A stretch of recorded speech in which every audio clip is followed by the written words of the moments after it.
Du Panthéon à Buenos Aires. C'est le 14 août 1926 que mon frère aîné a cessé d'être fils unique. Il ne me l'a jamais pardonné. Je suis né dans le 5e arrondissement, pas très loin du Panthéon, et comme c'est pratique. Aux grands hommes, la patrie reconnaissante. C'est assez rare qu'on vous le dise à votre naissance. Je suis parti de France en 1928 en emmenant mes parents et je suis resté en Argentine jusqu'en 1945. Quand je suis arrivé en Argentine, c'était merveilleux. Pour notre arrivée, il y avait des guirlandes, un défilé militaire et un feu d'artifice. Vraiment, ils savent recevoir. J'ai appris bien longtemps après que c'était la fête nationale argentine. Je suis allé à l'école en espagnol et en français. Il était obligatoire de faire son école primaire en espagnol et j'ai fait mon école primaire française en même temps. Puis, je suis passé au lycée français de Buenos Aires. C'est ainsi que, à présent, je puis dire comme ça, facilement, sans hésitation, 2 plus 2 égale quattro.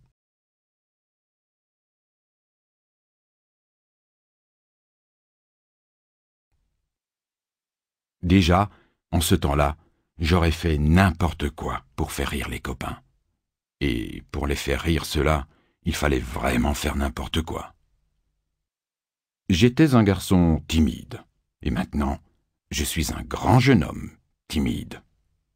J'étais très bon élève, parce qu'on m'avait dit que ça se faisait. Je croyais qu'un premier de la classe avait moins d'ennuis. C'est une erreur. Le premier de la classe a autant d'ennuis que le dernier. J'étais un petit garçon absolument pas sportif.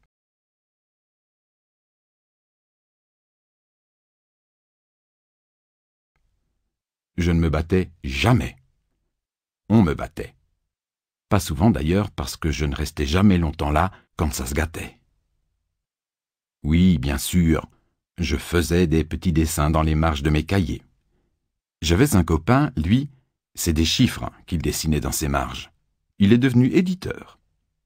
Ah oui, en classe, j'avais fait un journal que j'étais seul à composer et à illustrer. J'étais d'ailleurs assez seul à le lire aussi.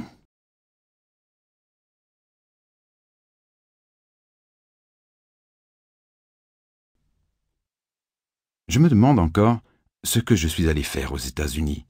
L'un de mes oncles, qui habitait là-bas, m'avait écrit « Il faut venir aux States ». Et moi, quand on me dit les choses avec une certaine énergie, je marche toujours. Bref, j'y suis allé avec ma mère et, en posant le pied sur le sol des USA, j'ai commencé à me demander ce que je faisais là. Comme les Américains se posaient la même question.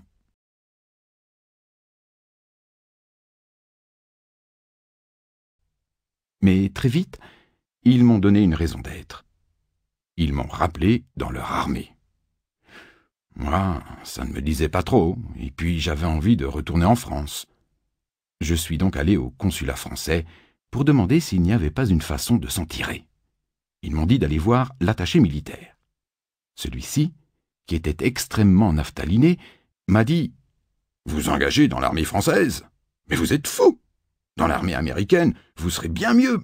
Vous aurez des œufs tous les matins. » Moi qui ne mange jamais rien le matin, ça m'a encore plus dégoûté. Et j'ai dit « Non, non, je veux m'engager dans l'armée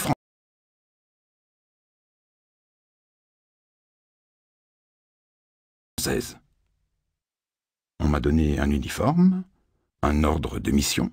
Vous pensez si ça fait sérieux? Et je me suis embarqué sur l'île de France. Langouste tous les jours. C'était supportable. En France, à mon arrivée, on m'a demandé ce que je savais faire.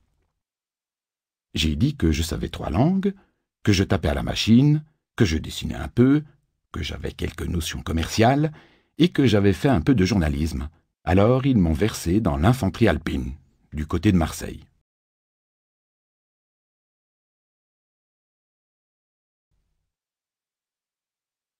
Arrivé là-bas, la première chose que mes camarades m'ont demandé, c'était du pain. On ne mangeait guère. J'ai perdu 20 kilos en 3 mois. D'ailleurs, c'est bien simple. Pour vous dire à quel point c'en était, ils m'ont changé d'uniforme. Et quand on fait ça dans l'armée française, c'est vraiment un cas extrême. Il faut vous dire que moi, je faisais demi-tour et l'uniforme ne bougeait pas. Alors ils en avaient marre de voir un gars avec la cravate dans le dos. Et tout le monde me disait « Mais pourquoi t'es venu ici ? Il paraît que dans l'armée américaine, ils ont des œufs tous les matins. »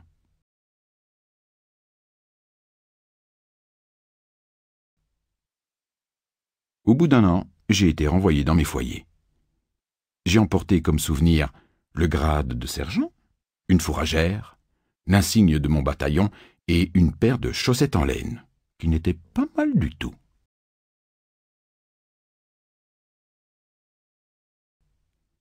Une fois rentré aux États-Unis, je me suis occupé à être chômeur. Je voulais me lancer dans ces métiers qui me travaillaient. Oui, les métiers où ils travaillaient, tandis que moi, malheureusement. Et je suis entré dans un studio, où j'ai rencontré toute une équipe qui a fondé la revue Mad. Harvey Kurtzman, Willie Elder, Jack Davis et tout. C'est à ce moment-là que j'ai connu J.G. et Maurice. J'ai travaillé pour un éditeur de livres pour enfants, qui a aussitôt fait faillite d'ailleurs. Et c'est là que j'ai décidé de cesser de faire le guignol, d'abandonner les États-Unis et de venir travailler en précurseur oublié. Vous mangez une cerise, et cela vous semble tout naturel. Et pourtant, il a bien fallu qu'un jour, un de nos ancêtres se décide à goûter ce petit fruit rouge que personne avant lui n'avait eu l'idée de croquer. Cela s'est sans doute passé dans la préhistoire. Aucun manuel, aucun expert en effet ne pourra vous dire qui, le premier, a osé manger une cerise.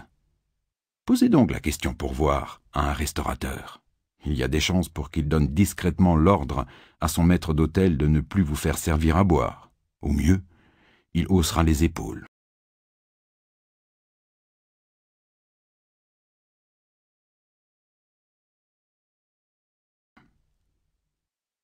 C'est cela qui est injuste. L'oubli dans lequel on rejette les précurseurs de la gastronomie. On fait les pionniers du cinéma, de l'aviation ou du téléphone. On n'a que de l'indifférence pour les explorateurs de la nourriture. Or, après tout, vous n'allez qu'une fois par semaine au cinéma. Vous ne prenez l'avion que 2 fois par an, et encore, quand certaines catégories de personnel ne sont pas en grève. Et quant au téléphone, laissez-moi rire. Par contre, vous mangez 2 à 3 fois par jour, tous les jours. Alors, il faut rendre justice au courage de Glonck, homme des cavernes de son état, formulant dans son petit crâne en pointe la proposition suivante.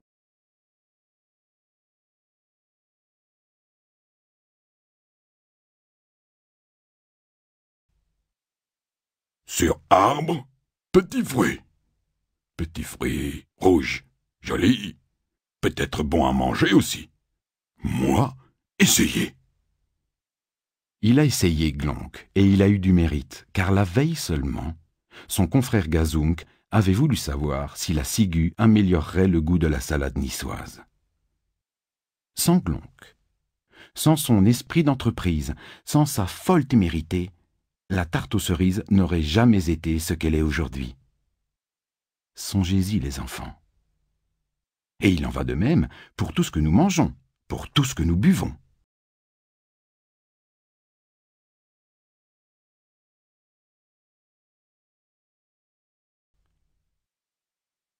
Certaines découvertes, bien sûr, ont été le résultat d'un très simple raisonnement. Voyant les bêtes manger les hommes se sont dit qu'ils pouvaient manger des bêtes. La viande était ainsi inventée et restait dans les mœurs et les menus. Encore que la chose ne se soit pas passée sans mal. Par exemple, quand Glonck et ses copains firent un méchoui avec le gaphosaure qui avait dévoré Gazunk après le coup de la ciguë, ils dégoûtèrent de la viande tous les survivants de la tribu pendant plusieurs dizaines de millénaires. Il est à noter que dans la préhistoire, on comptait par dizaines de millénaires, ce qui tendrait à prouver qu'il s'agissait là d'une époque fastueuse dont nous n'avons pas idée aujourd'hui où nombreux sont ceux d'entre nous qui comptent les jours.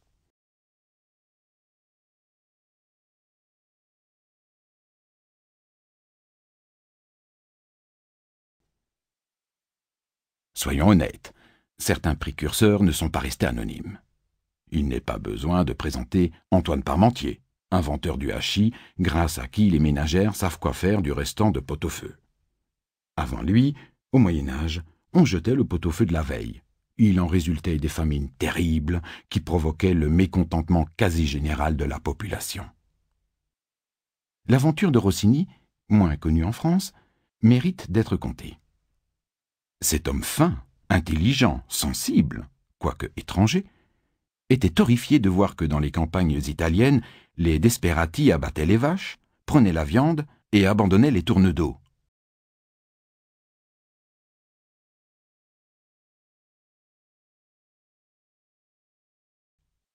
« Ma !» pensait Rossini. « Il laisse les meilleurs !» Ces étrangers ont tous des accents qui me font rigoler. « Et pendant ces temps-là, en Inde, les bambini, ils n'ont pas de quoi manger. Moi, je vais leur montrer que les tournes d'eau, c'est un plat terrible. » Et, bravant les rigueurs de l'Inquisition, faisant front aux menaces du fascisme naissant, Rossini réussit à imposer le tourne d'eau qui devait immortaliser son nom. Non seulement les Indiens trouvèrent une consolation à leur malheur en sachant que les vaches sacrées étaient rongées jusqu'à l'os chez les infidèles, mais en plus, grâce à la fortune que lui rapporta sa trouvaille, Rossini put s'adonner à son violon d'Ingres, moins apprécié peut-être de la masse, mais non dénué totalement d'intérêt.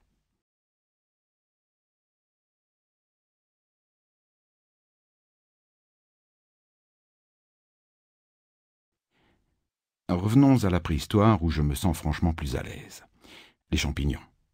Ah, les champignons. Il a bien fallu que quelqu'un prenne un drôle de risque pour que l'on puisse établir ces planches en couleur si utiles de nos dictionnaires.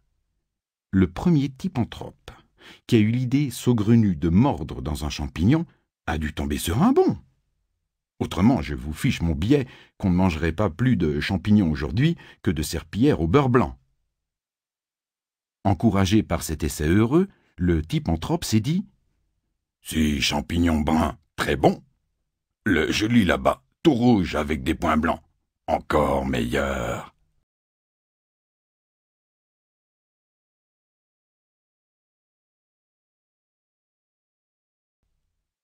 Après quoi, la famille du héros malheureux a pensé « Champignon brun, bon. Champignon rouge à points blancs, méfiance. » Et la soirée s'est achevée dans la joie, tous les invités se roulant par terre de rigolade, en voyant un gaphosaure dévorer le cousin mycologue. Beaucoup de précurseurs ont dû combattre l'incompréhension et les préjugés de la société. Citons le cas du zyganthrope, dont tous les concitoyens se moquaient parce qu'il disputait sa nourriture aux cochons. Il a fallu des dizaines de millénaires pour s'apercevoir qu'il s'agissait de truffes. Franchement, quoi de plus horrible à voir qu'un homard? Ça a des pattes velues, des pinces, un regard inexpressif. Si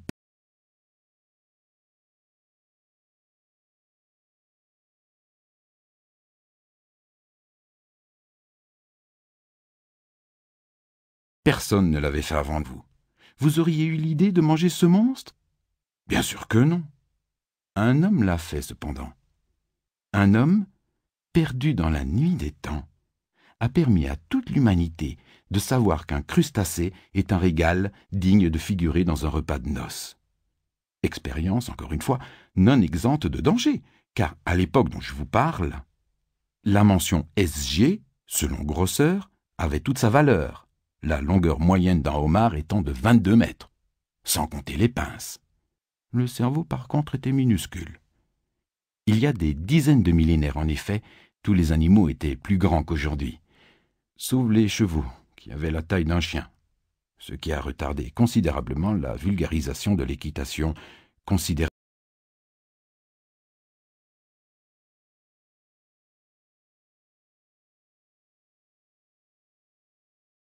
encore maintenant comme un sport assez snob. Imaginez alors la lutte terrible de l'homme chétif contre le crustacé féroce, et la victoire de notre ancêtre, debout sur le cadavre du homard, brandissant sa massue vers le ciel orageux et bramant « Glaouf être vainqueur! Que les femmes préparent un hectolitre de mayonnaise !» Tout cela demandait du courage. Beaucoup de courage, mais rien que du courage. On goûtait. C'était bon. On en prenait note et on allait faire la sieste pour digérer. Ce n'était pas bon, alors, dans le meilleur des cas, on crachait. Dans le pire, il y avait toujours un gaphosaure pas loin pour nettoyer les dégâts. La vie des gaphosaures était très courte, mais ils se reproduisaient très vite, heureusement. Il y eut par contre des trouvailles qui ont demandé de la part de leur inventeur une puissance intellectuelle, frissant le génie et qui me laisse pantois. Cela vous laissera pantois aussi quand vous imaginerez l'homme des cavernes scrutant une grappe de raisin. Comment l'idée a pu venir à cet homme simple, pas sophistiqué du tout, de cueillir cette grappe, d'en presser les grains pour en extraire le jus, de mettre ce jus dans des fûts pour le faire fermenter, d'y ajouter du sucre et des colorants chimiques, de demander à un copain d'Algérie de lui envoyer son propre jus de raisin pour le mélanger au sien, de mettre le tout en bouteille et de créer une confrérie.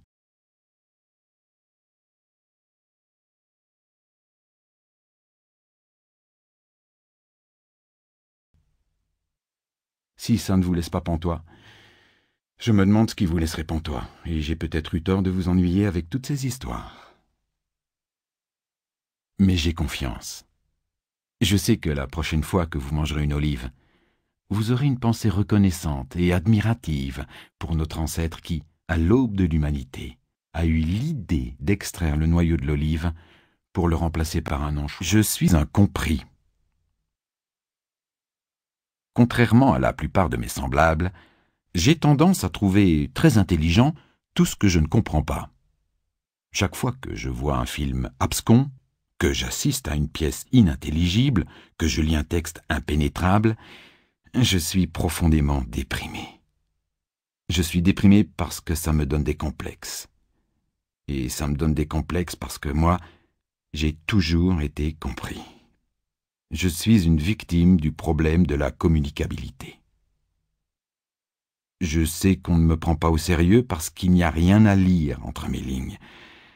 C'est avec une amère jalousie que j'observe à la télévision les auteurs hermétiques qui ont tous ce sourire gourmand et un peu ironique des gens que personne ne comprend.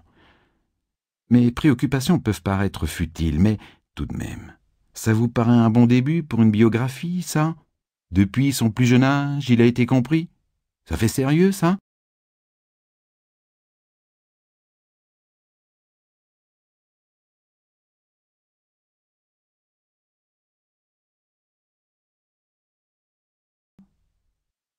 D'ailleurs, je n'ai pas besoin de m'expliquer plus avant, je suis hélas sûr que vous m'avez compris. Remarquez, tout cela est dû sans doute au fait que depuis de nombreuses années j'écris pour les enfants. Et les enfants sont des lecteurs avec lesquels il ne faut pas rigoler, surtout quand il s'agit de les faire rire. Dès que vous écrivez des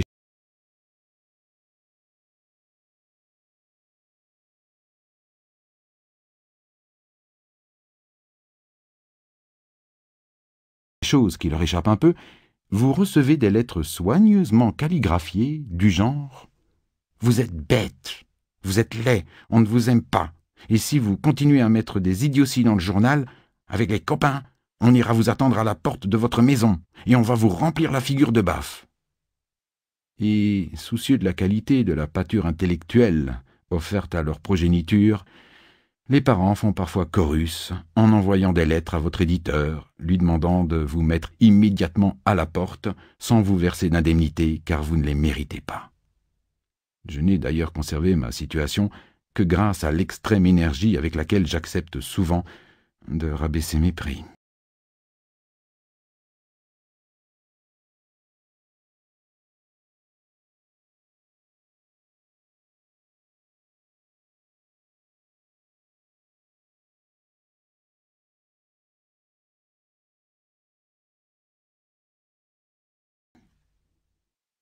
Pourtant, si je ne suis pas un incompris, ce n'est pas faute d'avoir essayé, vous savez. J'ai tenté d'écrire des choses drôlement hermétiques. Par exemple, il avait hâte d'être ailleurs, dans le noir, dans la chambre, dans la solitude. Les parallélépipèdes. Marie, tu es là? Qu'Istambel était boule au coucher du soleil, mais il est venu demain, fallait s'y attendre. Cependant, le glouglou chromatique du pain frais. Un crème pour le 11, bien blanc. Pourquoi?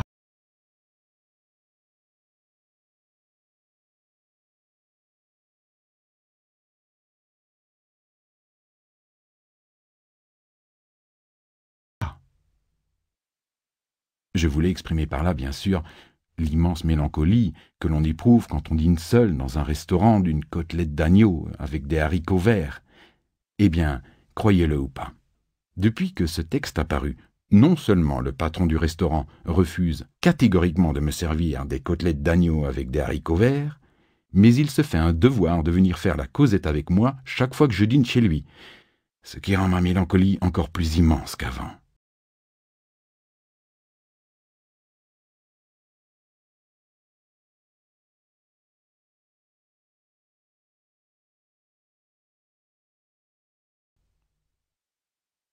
La petite Cosette me rend misérable.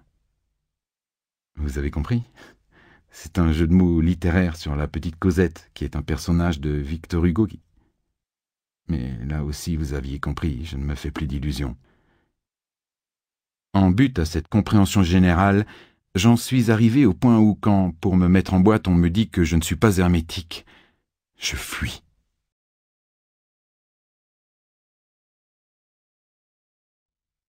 Taisez-vous, je mange.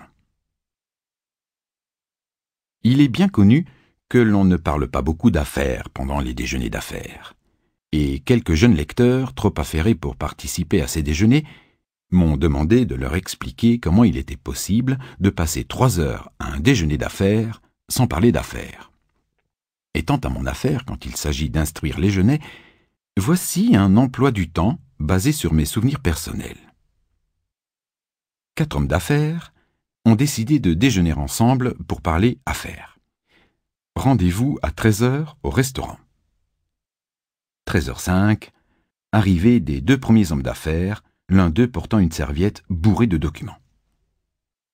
13h12, arrivée du 3e homme d'affaires. Présentation. Il ne connaît pas un des 2 premiers hommes d'affaires. Il demande qu'on l'excuse pour son retard dû aux embarras de la circulation. Tous les hommes d'affaires sont d'accord à ce sujet, il devient impossible de rouler en ville. Bientôt, on ne pourra plus se servir de sa voiture.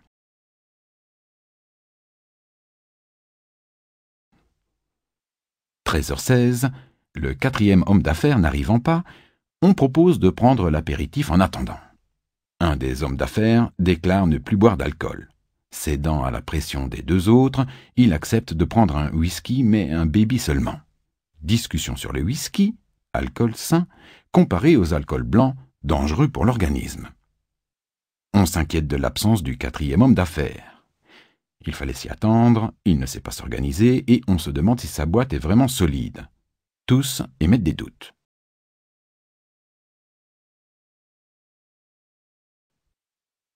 « 13h29. Le 4e homme d'affaires arrive, cordialement salué par les 3 autres. Il explique son retard par les embarras de la circulation et se plaint de tourner depuis une demi-heure dans le quartier sans trouver à se garer. Il accepte exceptionnellement de prendre un baby et tout le monde est d'accord pour commander une 2e tournée et déplorer les ennuis de la circulation. Les 4 hommes d'affaires proposent des solutions radicales à ce grave problème et décident de passer la commande au maître d'hôtel avant de discuter affaires. Ils sont tous décidés à manger léger, l'un d'entre eux ayant des ennuis de cholestérol. Discussion sur le cholestérol. Est-il nuisible? Bah, les médecins eux-mêmes n'en savent rien. De toute façon, on mangera peu. Il faut encore travailler cet après-midi. Tous les hommes d'affaires avouant avoir perdu la matinée avec des raseurs qui vous pompent votre temps. Le maître d'hôtel signale que le gibier est bien. On accepte de faire des exceptions, mais seulement si on ne force pas trop sur la sauce.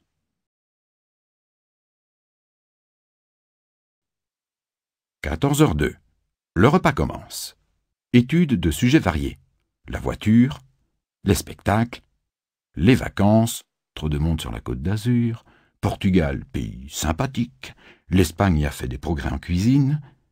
L'arrivée du plat principal fait passer en revue les différents restaurants que les hommes d'affaires ont fréquentés pendant leur carrière.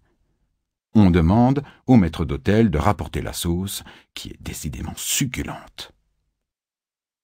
14h45. Le premier homme d'affaires est appelé au téléphone.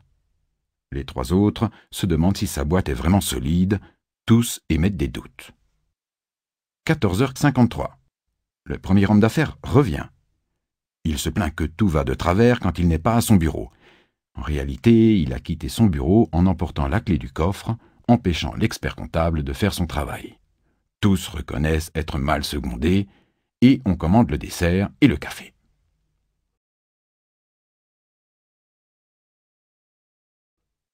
15h15, on accepte exceptionnellement de gros cigares, pas les plus gros, et on commande des alcools blancs, la poire du patron valant le déplacement. Histoire drôle, de plus en plus salée, très bonne ambiance. 16h03, un homme d'affaires propose que l'on en vienne maintenant à parler de l'affaire qui a motivé le déjeuner. Les visages deviennent sérieux. Vu l'heure qui tourne, on tombe tout de suite d'accord pour se tenir informés et se téléphoner pour déjeuner ensemble. 16h05, fin du déjeuner. Les hommes d'affaires s'empêtrent dans leur par-dessus, ils renversent une chaise et partent, en oubliant sous la table la serviette bourrée de documents. Rumeurs. Les rumeurs naissent dans toute communauté mal ou insuffisamment informée. Elles obéissent à certaines règles qu'il est intéressant d'étudier. Petites bêtes fragiles, elles ont besoin d'un habitat favorable pour se développer convenablement. Les rumeurs naissent de préférence dans les couloirs, mais elles affectionnent aussi les bistrots, les toilettes et autres lieux propices aux réunions impromptues. La rumeur naît d'un petit fait insignifiant. Elle avance doucement, prend de la vitesse, se développe, se nourrit en avançant de plus en plus rapidement pour retourner enfin à son point de départ, métamorphosée, méconnaissable, terrifiante. Voici un trajet type.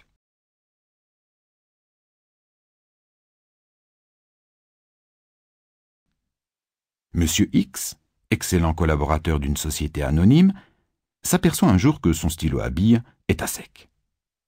Il en demande un nouveau à la personne chargée de distribuer les fournitures de bureau. Celle-ci lui donne l'objet en lui disant « C'est pas possible, vous les bouffez !»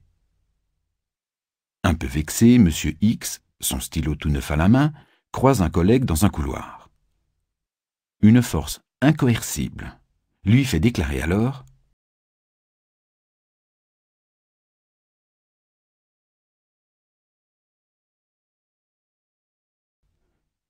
Il paraît qu'on va nous rationner les stylos à billes. » Ça y est, c'est parti. La rumeur est née. Et il ne reste qu'à la suivre dans d'autres couloirs, dans les bistrots, dans les toilettes. Ah, dis donc, chacun de nous devra rendre compte des stylos à billes utilisés dans le mois. Ceux qui auront utilisé trop de stylos à billes seront pénalisés. Le prix sera déduit de leur salaire. Il paraît que nous sommes tous diminués. Les frais généraux de la maison sont trop élevés. Le bilan est catastrophique. Les frais généraux ont mangé tout le bénéfice.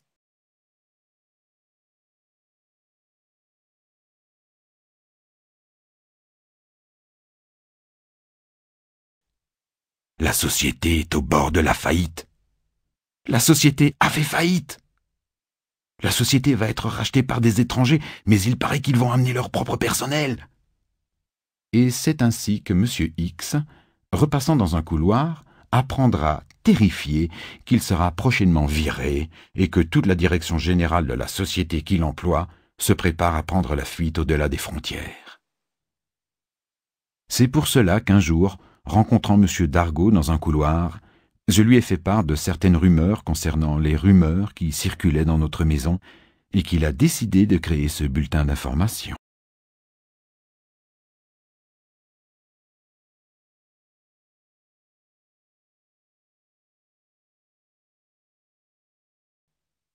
Le PDG dans le fruit. Malgré ou à cause de ses origines bourgeoises, dès son plus jeune âge, il avait décidé de détruire la société. Mais pour parvenir à ses fins, méprisant l'action directe qu'il jugeait trop souvent inefficace, voire naïve, il choisit une voie bien plus subtile, bien plus dangereuse, bien plus difficile. Il décida de faire semblant de s'intégrer dans la société réactionnaire et de la détruire de l'intérieur. Bref, il serait comme un ver dans le fruit. Il ne se confia à personne, pas même à ses parents, pas même à ses camarades. Le grand révolutionnaire, le doctrinaire, doit être seul.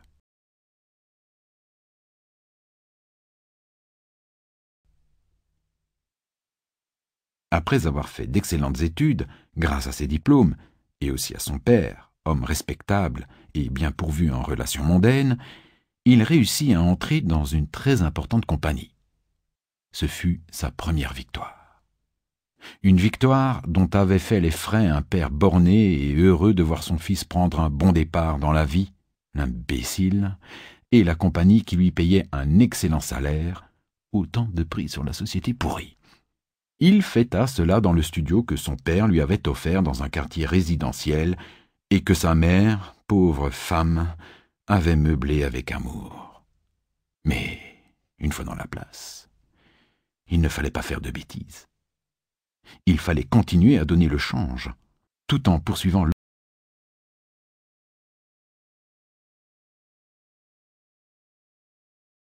l'œuvre destructrice. Grâce à son travail acharné et à ses intrigues, il réussit à gravir rapidement les échelons de la hiérarchie. Chacun de ses collègues écartés représentait une nouvelle victoire. Oh, une petite victoire! Mais le combat révolutionnaire est fait de ces escarmouches sourdes et modestes, mais combien efficaces.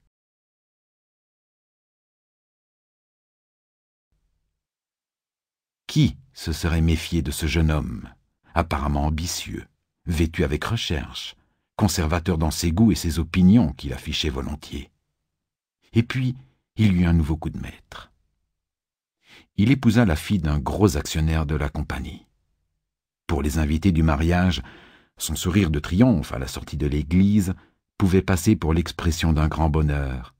Pauvre Marie-Guilaine, elle aussi se laissa prendre, car il ne l'avait pas mise dans la confidence, bien sûr. Ce n'était qu'une victime de plus dans sa lutte, mais le révolutionnaire ne peut pas se laisser aller à la pitié, mélancolique et décadent plaisir bourgeois. Pour l'instant, Marie-Guilaine était heureuse dans le splendide appartement que son père, crétin, avait offert aux jeunes mariés.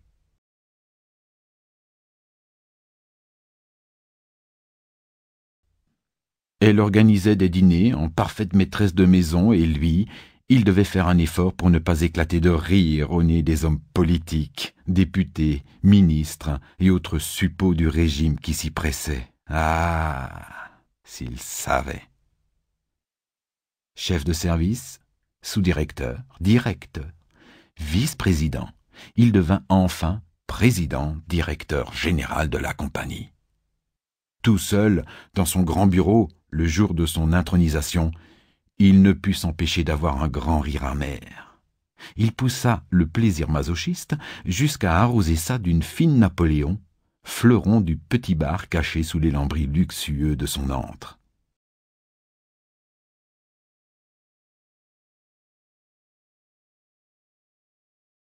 Mais il fallait toujours faire attention. Il ne fallait pas éveiller les soupçons et continuer à jouer son rôle, de plus en plus difficile. La société ignorait qu'un destructeur était dans la place. Il accepta donc de bonne grâce les honneurs, titres, décorations, postes honorifiques. Il créa dans les usines de la compagnie une véritable milice, chargée de briser les grèves et de pourchasser les contestataires maladroits.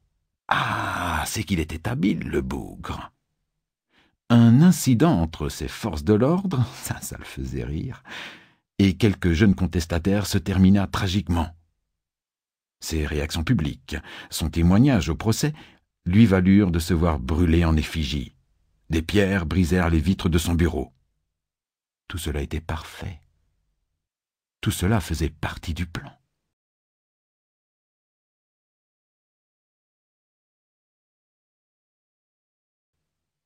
La société voyait en lui un de ses plus solides piliers. Même un de ses fils, le cadet, s'y laissa apprendre et quitta la maison en claquant la porte et en éructant des injures envers son père héroïque, mais incompris. Il resta stoïque. Mais Marie-Guylaine ne s'en remit pas et mourut peu après. Pauvre Maggie, elle non plus n'avait rien compris. Les voies du révolutionnaire sont parfois dures, mais c'est à ce prix et à ce prix seulement que l'on peut faire progresser le grand combat.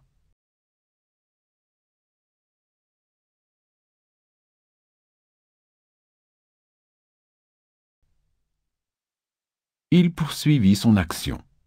PDG d'un trust, député d'un parti de droite, ministre, c'était déjà un vieillard quand il sentit sa fin approcher. Il mourut enfin, seul dans son château. Le docteur entendit son dernier ricanement. Il les avait bien eus, tous. Et son enterrement, auquel assistaient les corps constitués, fut la dernière victoire du vieux lutteur, du vieux révolutionnaire irréductible, l'ami célibataire. Je suis célibataire et j'ai des amis. Je suis donc un ami célibataire. Eh bien, croyez-moi, ce n'est pas une affaire. À partir du jour où un de vos copains, un large sourire bête aux lèvres, vient vous annoncer que tout compte fait et d'un commun accord, il a décidé d'épouser Irma et qu'il tient absolument à ce que vous, son meilleur ami, soyez son témoin au mariage, à partir de ce jour-là donc, les choses se compliquent. Irma, c'est normal, a pris comme témoin sa meilleure amie, Lucie. Irma étant assez jolie, sa meilleure amie Lucie est une horreur gloussante et rougissante, pleine d'arrière-pensées, c'est logique.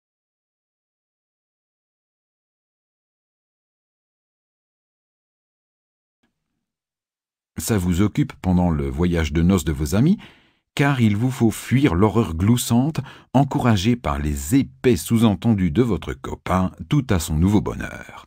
Tu devrais faire comme moi, vieux. Qu'en pensez-vous, Lucie? Hein? Mais ça ne fait que commencer. La lune de miel étant terminée, vous remarquez qu'Irma éprouve pour vous une vive antipathie.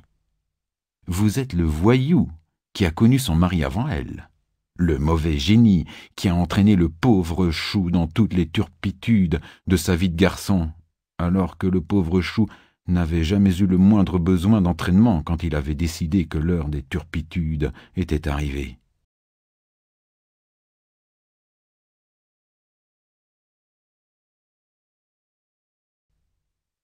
Vous espacez vos visites, et votre ami se sert de vos absences pour expliquer à Irma que s'il doit sortir ce soir, c'est parce qu'il va vous visiter dans la clinique où vous venez de subir une grave opération. Cet imbécile, ayant omis de vous prévenir de votre rôle d'alibi, vous gaffez. Ce qui provoque une grande scène de ménage, mais par contre, devant votre éclatante innocence, Irma avoue avoir été un peu injuste vis-à-vis de vous. Irma vous accepte maintenant.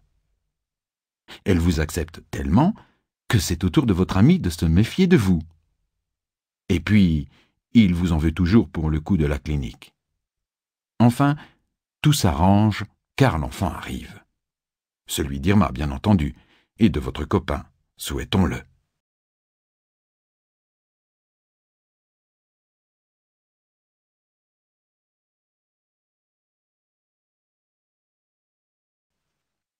Vous passez une nuit interminable à tenir la main de votre ami et vous subissez toutes les douleurs de la paternité, sans aucun désavantage. Au cadeau de mariage se joint le cadeau de baptême et, vous qui n'aimez pas bricoler, après avoir aidé les jeunes mariés à s'installer, vous peignez les girafes qui vont orner la chambre du petit nouveau. Ce coup-ci, ça y est, Vous êtes l'ami attitré. On vous invite souvent et on vous fait une cuisine simple mais saine car, pauvre vieux, vous êtes célibataire et vous vous nourrissez exclusivement dans les restaurants et ce n'est pas là que vous trouverez une nourriture comme celle-ci.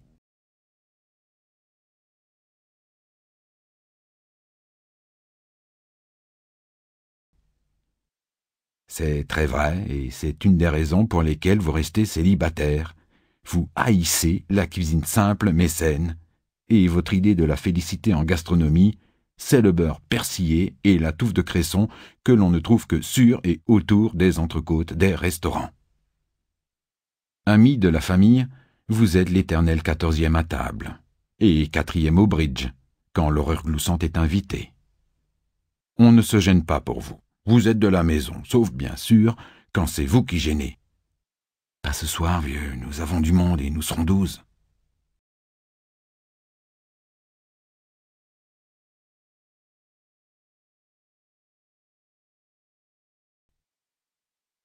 On pense vous élever vers un Éden de pure joie parce que le petit nouveau vous appelle tonton et qu'il saute brutalement sur vos genoux pour se livrer à son jeu favori qui consiste à appuyer son doigt sur votre ventre car l'élasticité de ce dernier le fait rire aux éclats.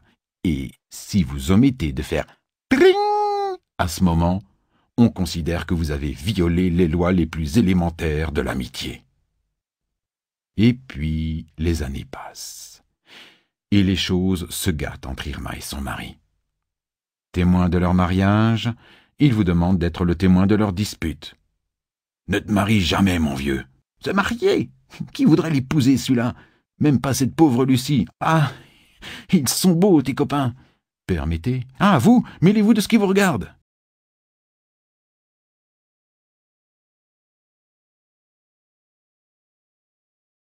Mais fous-lui la paix.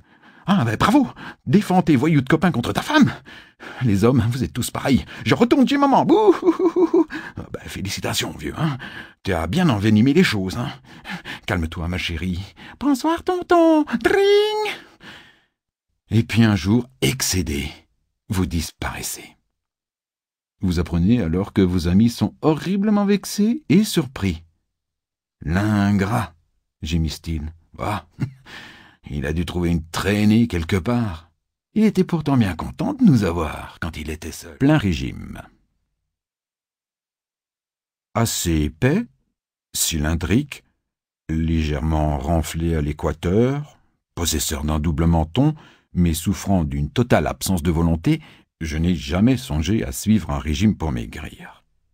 Tout os et tout graisse, sans un gramme de muscle, je ne me pèse jamais, mon cas n'est pas glandulaire et, sans être un gros mangeur, je suis un mangeur gros. Ma silhouette n'attire pas spécialement les regards et, à part l'une ou l'autre petite vexation, je ne songerai jamais à ce problème de poids. Par exemple, allant une fois acheter un costume, le vendeur me dit aimablement « Monsieur n'a pas à s'inquiéter, monsieur est facile à habiller », avant de hurler à la cantonade « Une veste 46, un pantalon 52 !»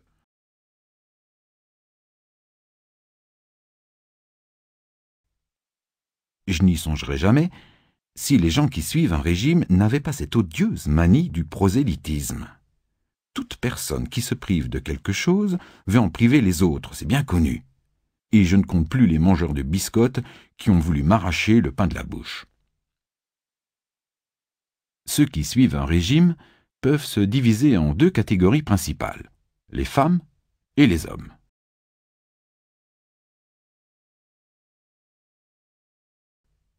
En mélangeant les deux catégories, on en obtient une troisième qui, dans le cas qui nous occupe, a de l'importance, le couple.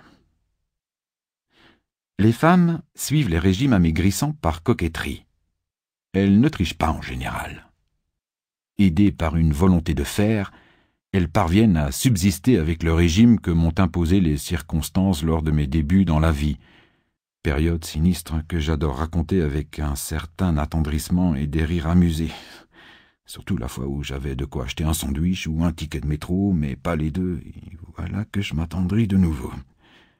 Les hommes suivent un régime amaigrissant pour 3 raisons. 1. Leur femme.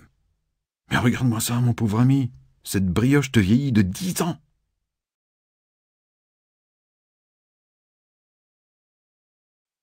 Deux, la peur. Tu te rends compte de ce que ça représente pour le cœur de porter tous ces kilos superflus? Chaque kilo en trop, c'est une année de vie en moins. 3. L'approche des vacances.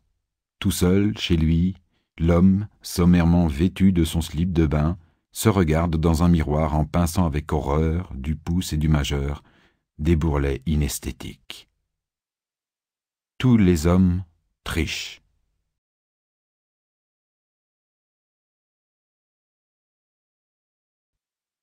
Car, en vous reprochant de ne pas suivre leur courageux exemple, ils utilisent plusieurs systèmes pour échapper au régime, surtout dans les restaurants, loin de la surveillance conjugale. Une des méthodes les plus populaires, c'est de commander ce qui n'existe pas. Par exemple, dans un bistrot des Halles ou de la Villette, demandez « Vous avez des biscottes de régime ?» Non ? Ah, zut. Mais bien, tant pis. Mais apportez le beurre, parce que moi, le pain sans beurre, je ne le digère pas. Il y a aussi le mensonge pur et simple. Les truffes à la crème, je peux manger. Il n'y a pas beaucoup de calories. Mais pas trop de crème tout de même. Ils peuvent y aller avec leur pas trop de crème. Aucun danger. Tout restaurateur sait qu'il ne s'agit là que d'une fausse pudeur de jeune fille.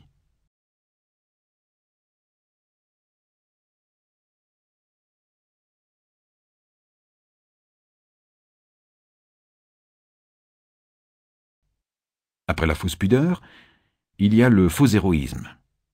Il suffit de choisir un mets dont on a horreur et de dire « Moi, mon vieux, je ne mange jamais, jamais d'épinards. Un plat de frites te fait moins grossir qu'un plat d'épinards. C'est pour ça, moi, les épinards, eh bien, mon vieux, c'est fini. » Enfin, après tous les excès de la table, quand le garçon demande s'il doit servir du café, il y a un ton pour dire « Ah oui, du café !»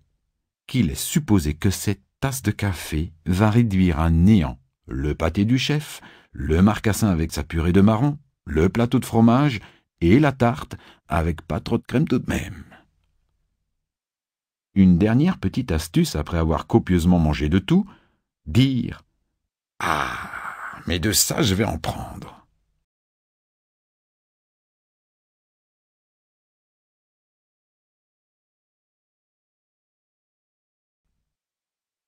Pour le couple, c'est toujours la femme qui prend l'initiative de suivre un régime en précisant « C'est bien pour que tu ne sois pas tenté que je fais le régime avec toi, hein ?» J'ai connu un couple, petit et rond, qui voulait être grand et maigre et qui, par conséquent, suivait souvent des régimes. Assez strict à la maison, mes amis l'étaient beaucoup moins au dehors. Étant invités chez eux un soir où ils avaient le droit de manger des laitages, et rien que des laitages, après le yaourt qui a suivi le fromage blanc, je leur ai proposé de dîner avec moi le lendemain, au restaurant. Ils sont arrivés et m'ont aussitôt prévenu que, de toute façon, ils ne comptaient pas dîner et que je devrais tout de même faire attention parce que j'avais des tas de kilos en trop pour les centimètres.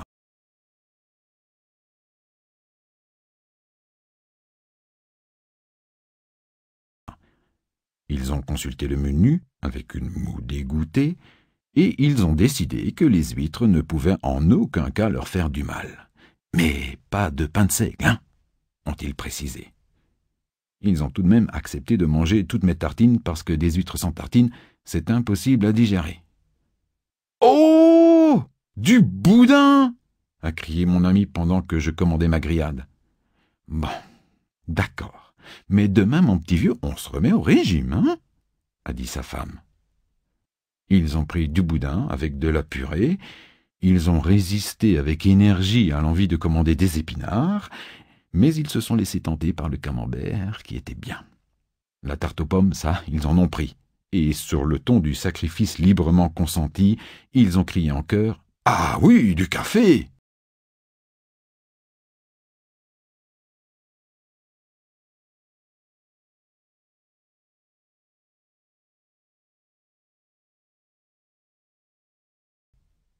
C'est ça le plus merveilleux, et c'est là où je voulais en venir. Si les régimes font disparaître les kilos, ils laissent le culot intact. Car Quand je n'ai pas voulu boire du café, sous prétexte que ça m'empêchait de dormir la nuit, ils m'ont assuré que j'étais en train de creuser ma tombe avec les dents, prévoyance et haricots. Je sortais de chez moi en pensant à toute autre chose quand j'entrai en collision avec un monsieur lourdement chargé. Sous le choc, un des paquets qu'il portait s'écrasa sur le trottoir, laissant échapper un flot de haricots blancs. Je priai le monsieur de m'excuser et je m'accroupis à côté de lui pour l'aider à ramasser les haricots. « J'ai horreur des haricots, » soupira-t-il. « Mais que faire ? Quand on voit ce qui se passe dans nos universités, au Moyen-Orient, à la CID et à la CGT. » Je le regardai, surpris, sans cesser cependant de glaner les haricots, car je ne voulais en aucun cas le contrarier.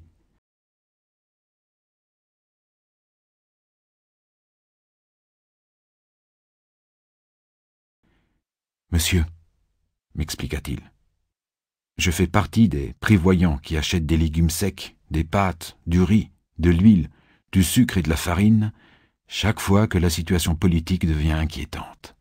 Ce sont, comme vous le savez, les denrées les plus faciles à conserver et les plus aptes au stockage. Parce que vous croyez que les choses sont à ce point préoccupantes ? Lui demandai-je inquiet. Il vaut mieux se méfier, mon bon monsieur. J'ai commencé à stocker en 1948, lors du blocus de Berlin. En 1953, j'ai continué avec la guerre de Corée et la chute de Dien Bien Phu. J'ai renouvelé mes stocks en 1955, avec l'affaire de Suez, et en 1960, au moment du putsch d'Alger.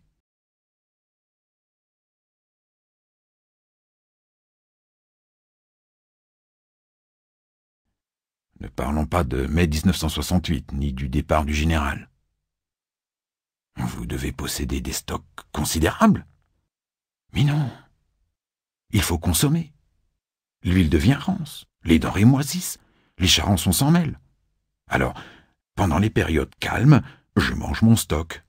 Heureusement qu'il se passe toujours quelque chose qui me permet de le reconstituer. D'ailleurs, mon épicier suit la politique de près et me dit qu'il y a un risque. Là où je n'ai pas compris, c'est quand il m'a mis de côté 12 livres de sucre pour le manifeste de JJSS. Enfin, il vaut mieux être prudent. Et ça ne vous fatigue pas de vous nourrir de légumes secs ? Bien sûr. Mais un jour, il y aura vraiment pénurie de nourriture. Et alors, j'échangerai mes stocks contre du beurre, des œufs et du fromage. Et je pourrai enfin me taper la cloche, comme sous l'occupation. Et il s'en alla, guilleret, semant derrière lui une traînée de sucre en poudre.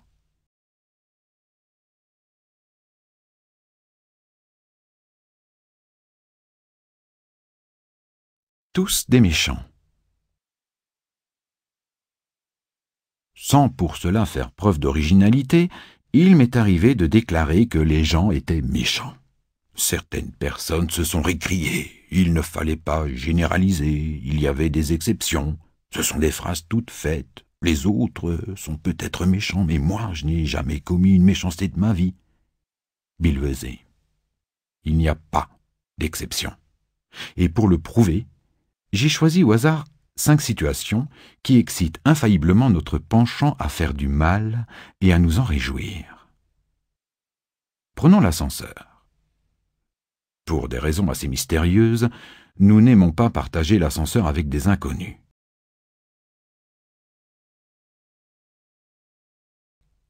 Quand nous entrons dans un immeuble et que nous apercevons du coin de l'œil une personne qui nous suit, nous nous précipitons vers l'ascenseur, nous refermons les portes rapidement, tout en appuyant sur le bouton correspondant à notre étage. Et tandis que la machine s'élève, nous voyons l'adversaire se casser le nez sur la porte close. Eh bien, se trouvera-t-il quelqu'un pour nier que nous éprouvons alors une intense satisfaction ? Cette satisfaction, les enfants, ça s'appelle de la méchanceté. Vous êtes assis au volant de votre voiture que vous venez de garer le long du trottoir. À ce moment, un autre automobiliste arrête son véhicule à côté du vôtre et vous pose la question traditionnelle. « Vous partez ?» Vous répondez par un signe négatif du doigt. Et si vous aviez un miroir, vous constateriez que vous accompagnez ce geste d'un sourire seulement comparable à celui que devait avoir Attila quand il observait l'état des pelouses après le passage de son cheval.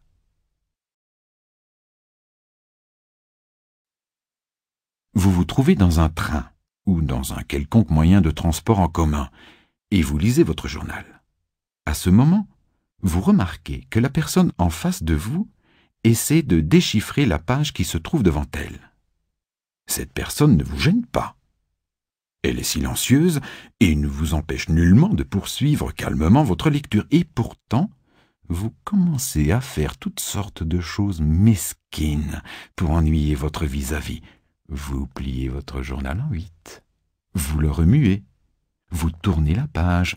Vous changez de position. Bref, vous ne lisez plus. Vous empêchez l'autre de lire. Vous êtes invité à un dîner. L'ambiance est bonne et une grande cordialité s'est établie autour de la table. Vous avez de la sympathie pour tous les convives et vous êtes d'excellente humeur. Tout d'un coup, le monsieur ou la dame qui se trouve à côté de vous renverse de la sauce sur ses vêtements. Je vais peut-être vous faire honte, mais avouez-le. Vous vous en réjouissez. Parfaitement.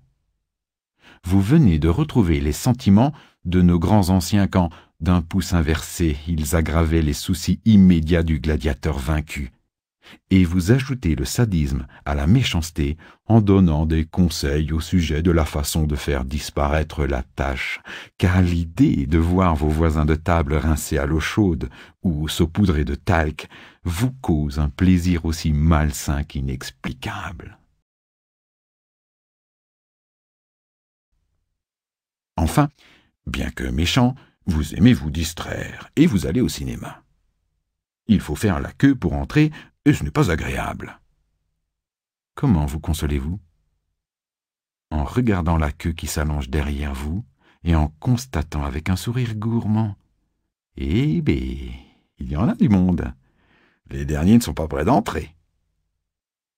Ça ne vous avance pas qu'il y ait du monde derrière vous. Ça ne vous donnera pas une meilleure place et ça ne vous fera pas entrer dans la salle de spectacle 1 minute plus tôt. C'est donc de la méchanceté de la pire espèce, de la méchanceté gratuite. Et que ceux qui ne sont pas d'accord avec moi après avoir lu cet article me jettent la première pierre par retour de courrier. Je suis bien tranquille parce que je suis sûr que je suis dans le bon.